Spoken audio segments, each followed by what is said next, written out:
केवल बुद्धि पर भरोसा करने में भी खतरा है, इसलिए कि विनाश काल आने पर तो मनुष्य की बुद्धि भी भ्रष्ट हो जाती है। अर्थात जब विपरीत समय आता है, तो मनुष्य की अपनी बुद्धि ही उसे गलत रास्ते पर ले जाती है। जो कर्मयोगी होते हैं, वो आसक्ति छोड़कर कर्म की सफलता और विफलता में समबुद्धि से काम लेकर योग द्वारा परमात्मा पर आस्था रखकर कर्म करते हैं। हे पार्थ, ईश्वर को समर्पण करने की भावना से किया हुआ कर्म फल प्राप्ति की कामना से किए हुए कर्म से कई गुना अधिक श्रेष्ठ है। ज्ञानी पुरुष कर्म फल की आशा किए बिना समबुद्धि योग द्वारा कर्म करते हैं और पाप पुण्य आदि भावनाओं से मुक्ति पाते हैं। योगस्थः कुरु कर्मणि संगम त्यक्त्वा धनंजय सिद्ध्या सिद्ध्यो समो भूत्वा समत्वम योग उच्यते। है धनंजय, आसक्ति को त्याग कर तथा सिद्धि और असिद्धि में संभाव होकर योग में स्थित हुए तुम कर्म करो। यह संभाव ही योग कहलाता है। पार्थ, एक बात ध्यान में रखो, फल की वासना से कर्म पर ही दृष्टि रखकर कर्म करने वाला सकाम मनुष्य उत्तम कर्म करने पर भी कर्मयोगी नहीं हो सकता। ऐसे मनुष्य को ख्याति आदि लाभ प्राप्त हो सकते हैं, किंतु उसे परमात्मा और शांति प्राप्त नहीं हो सकती। पाप पुण्य सुख दुख यश अपयश आदि भावनाएं साधारण मनुष्य के लिए हैं, परंतु जो कर्मयोगी होते हैं वो इन भावनाओं से मुक्त होते हैं, आलिप्त होते हैं। कर्मयोगी अपनी अंतरात्मा की आवाज को परमात्मा का आदेश मानकर आचरण करते हैं। इसमें कहाँ आती है पाप पुण्य की भावना? हे पार्थ, यदि मोह के अधीन हो गए हो तो निष्काम कर्मयोग कैसे अपनाओगे? मोह के अंधकार को ज्ञान के प्रकाश से हटा दो। अपनी बुद्धि को मोह के दलदल से बाहर निकालो। यदा ते मोह कलिलम बुद्धिर्व्यति तरिष्यति तदा गंतासि निर्वेदम श्रुतव्यस्य श्रुतस्य च। अर्थात जब तुम्हारी बुद्धि मोह के दलदल को पार करेगी, तब तुम सुने हुए और आगे सुनने में आने वाले इस लोक और परलोक के भोगों के प्रति उदासीन हो जाओगे। मोह बुद्धि का अज्ञान होता है और इसी अज्ञान के कारण मनुष्य भौतिक आकर्षण में फंस जाता है। वो जानता नहीं कि देह तथा समस्त भोग नश्वर हैं, मिथ्या है। जब मनुष्य सत और असत, नित्य और अनित्य का भेद जान लेता है, तब वो निरासक्त हो जाता है। उसे किसी भी चीज का आकर्षण नहीं रह जाता। इसका दूसरा अर्थ यह भी है कि मोह का त्याग करना तथा मोह का लोप होने पर मनुष्य किसी भी प्रकार से किसी भी वस्तु की ओर आकर्षित नहीं होता। यथार्थ ज्ञान की प्राप्ति होने के बाद मोह का त्याग होता है। आत्मिक योग बल में वृद्धि हो जाती है।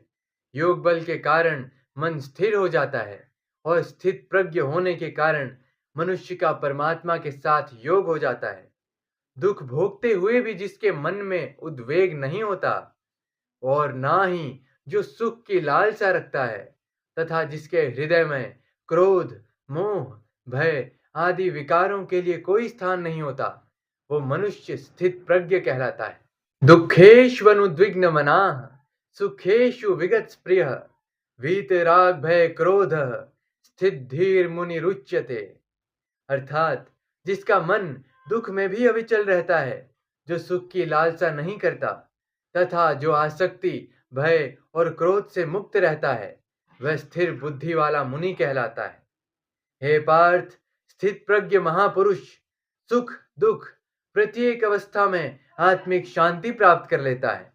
परमानंद में लीन होने से ऐसे मनुष्य को दुख और सुख कभी विचलित नहीं करते। ऐसे स्थित प्रज्ञ मनुष्य का मन उस दिए की भांति होता है जिसकी लौ स्थिर होती है, कभी डोलती नहीं है। मनुष्य का मन कामनाओं की आंधी में रखे हुए एक दिए की तरह होता है। कामनाओं के तेज झोंके उस दिए की भांति को स्थिर नहीं रहने देते। मन को स्थिर रखने के लिए मन की कामनाओं पर लगाम देना चाहिए।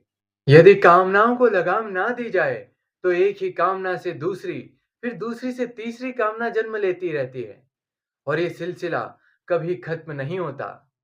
जैसे जब किसी व्यक्ति के पास घर ना हो तो वो मनुष्य एक झोपड़े की कामना करता है। झोपड़ा मिल जाता है तो उससे बड़ा घर चाहता है, फिर उससे भी बड़ा घर, और फिर राजमहल की कामना करता है। उसकी एक ही कामना असीम रूप लेकर बढ़ती ही रहती है। इसे रोकने का केवल एक ही उपाय है, यह कि मनुष्य मन में संतोष पैदा करे, और जिस क्षण में उसे संतोष प्राप्त हो जाए, उसी क्षण में प्राणी सुखी और शांत हो जाएगा। मनुष्य जन्म से ही अपने साथ सत्व, रज और तम 3 गुणों को लेकर पैदा होता है। इस सृष्टि की रचना इन्हीं 3 गुणों के आधार पर की गई है। इस त्रिगुणात्मक सृष्टि में रहने वाले समस्त प्राणियों में तीनों गुण विद्यमान होते हैं, परंतु हर प्राणी के अंदर इन तीनों में से कोई ना कोई एक गुण प्रधान होता है, और जिस गुण की प्रधानता अधिक होती है, उस प्राणी का चरित्र वैसा ही बन जाता है। रजोगुण प्रधान पुरुष को ठाठ बाट, ऐश्वर्य और राजपाट की लालसा होती है। तमोगुण वाला आलसी और प्रमादी होता है।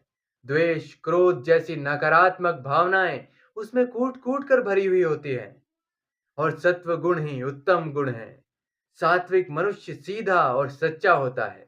वैसे तो हर मनुष्य के स्वभाव में ये तीनों गुण कुछ ना कुछ मात्रा में होते ही है, परंतु जिस मनुष्य में जो गुण प्रधान होता है, वो वैसा ही हो जाता है। उसकी जैसी प्रवृत्ति होती है, वैसी ही उसकी रुचि होती है। सो हर मनुष्य अपनी प्रवृत्ति और रुचि के अनुसार ही कामना करता है।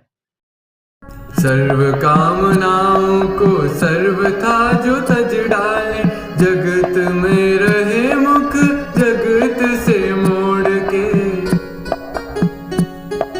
शांति करे प्राप्त विचरण करे शांति से, ममता से स्नेह से प्रिया से नाता तोड़ के।